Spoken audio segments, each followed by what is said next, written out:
Você falou que você ficou bem de vida financeiramente por conta da Boom, mas isso veio por conta, de fato, do crescimento da empresa, de receita, lucro e, eventualmente, distribuição de lucro? Ou você teve algum investidor que colocou dinheiro também, comprou uma participação e você teve essa entrada de caixa? Teve 0 investidor na Boom. A Boom, desde o zero, foi sempre eu e o Samuel, que foi meu cofundador, né? E a gente teve 0 investimento de fora. A gente até cogitou no começo, só que era um negócio que a gente não entendia muito lá em 2017 e tal. A gente falou assim, cara, esse negócio tá enchendo o saco, vamos focar na operação aqui e vamos fazer acontecer. Então, assim, cara, o que eu gastei lá foi R$3.000 para fazer uma logomarca na época, sabe? O resto foi nosso dinheirinho que caía, vamos lá comprar máquina de café. Dinheirinho que caía, vamos comprar mais isso, sabe? Foi tudo então, totalmente... Desde o início ela foi uma empresa Exatamente. A assim. Boom, sim. Quando a gente fez a virada para a Lashlink, que a gente considera que foi um novo negócio totalmente, né? Inclusive CNPJs diferentes, são empresas diferentes, a gente trouxe um investidor para dentro porque é um mercado muito mais competitivo e o que a gente precisava trazer uma velocidade ali. E já tem grandes players que estão... Já tem grandes players que estavam no mercado aí já há anos também, né? Então a gente precisava fazer igual o JK, 50 anos em 5 ali. Então foi o que a gente fez e, assim, infelizmente a gente conseguiu construir uma plataforma bem robusta, que hoje a gente tem milhares aí de criadores e infoprodutores vendendo com a gente. E a minha pergunta vai muito em linha de um fato que eu vi acontecendo, assim, que eu percebi no mercado, e você vivenciou os dois lados, digamos assim, da situação. Existiam empresas que seguiram uma ideia parecida com a sua na Boom, que foram ser bootstrapping, crescer dando lucro desde o primeiro dia, que a empresa é para ser lucrativa, colocar dinheiro no bolso dos sócios e tudo mais. E por outro lado, a grande parte das startups seguem uma ideia de vou trazer um investidor, me capitalizar, queimar muito caixa para crescer muito, eventualmente nem vou dar lucro algum dia para ter um valuation muito maior lá na frente e vender essa participação e colocar o dinheiro no bolso. Como que você enxerga esses dois mercados, esses dois segmentos, assim, essas duas formas de empreender e como que você enxerga esse movimento que eu estou percebendo que antigamente, por conta da taxa Selic baixa e tudo mais, era muito mais fácil pegar esse dinheiro com os investidores, porque na renda fixa não rendia nada, então precisava colocar esse dinheiro no risco, né? E aí uma das alternativas é comprar, por exemplo, participação numa startup para pegar esse crescimento e vender essa participação lá na frente. Só que com esse aumento da taxa de juros, o dinheiro ficou mais caro e muitas empresas estão migrando de estratégia, estão demitindo, parando de queimar caixa e tentando gerar lucro, porque esse dinheiro hoje vale mais do que um crescimento futuro, por exemplo. Como que você enxerga isso? Então, como você disse, são dois lados, né? Eu acho que a empresa que não precisa, eu já vi em startup que não precisava de investimento, me pedir mentoria falando que queria captar. Cara, se você não precisa, você não tem que captar. Não é uma vida fácil de você ter investidores juntos, sabe? Então, assim, é a vida mais difícil. Mais difícil no sentido de você estar uma responsabilidade ainda maior. Lógico que você tem que prestar conta. Isso é um relacionamento que você tem que cuidar. Então, assim, é muito mais fácil você já tiver um negócio que gera caixa e você seguir sozinho.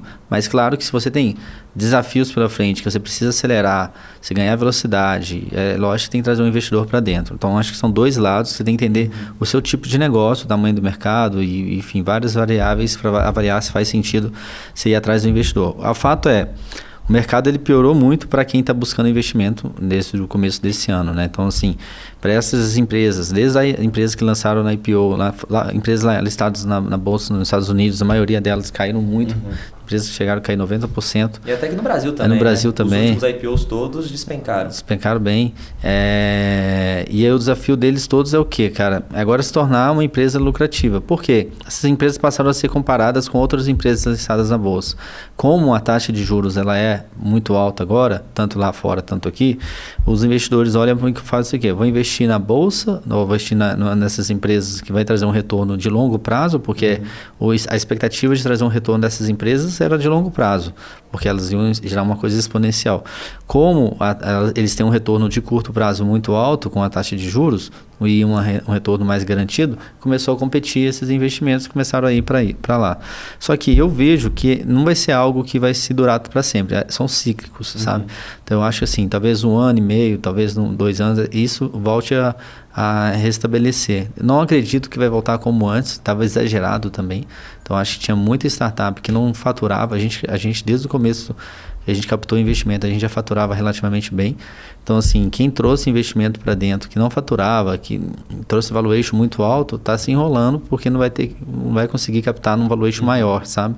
E vai ter que conseguir fazer milagre para fazer algo crescer num tempo que precisa para valer a pena aquele investimento. Então, acho que é entender mesmo, assim, do ponto de vista do investidor, né? O que faz, se ele não faz sentido trazer investidor para dentro do empreendedor, se não faz sentido, ele não traz. E eu acho que como investidor é isso que você falou, sabe? Acaba que tem outras oportunidades com dinheiro mais fácil, né? O dinheiro ficou muito barato, né? Pois é, o dinheiro estava muito barato e tinha muito dinheiro disponível, né? Tinha muito dinheiro disponível. Com esse quantitative easing no mundo inteiro, taxa de juros baixa, todo mundo querendo pegar dinheiro e as pessoas querendo dar dinheiro. Porque a gente vê muita coisa absurda, sabe? A sorte, assim, que... Pelo menos eu sou investidor de 3 fundos de investimentos, né? E os 3 fundos que eu sou investidor, que eu acompanho mais de perto, assim, a maioria das startups que eles investiram são startups realmente sérias que são promissoras. Você investe em fundos de investimento de startups. Fundos de investimento de startups. O que é um fundo de investimento de startup para as pessoas que não sabem? São fundos de VCs, que a gente chama, né? Fundos de Venture Capital. O que eles fazem? Eles recebem investidores, anjos estratégicos para ele, que vão, geralmente, eles são bem seletivos para não trazer só pessoa física por pessoa física. Geralmente eles gostam muito de empreendedores, que vão trazer outras startups para dentro e etc, né? E aí...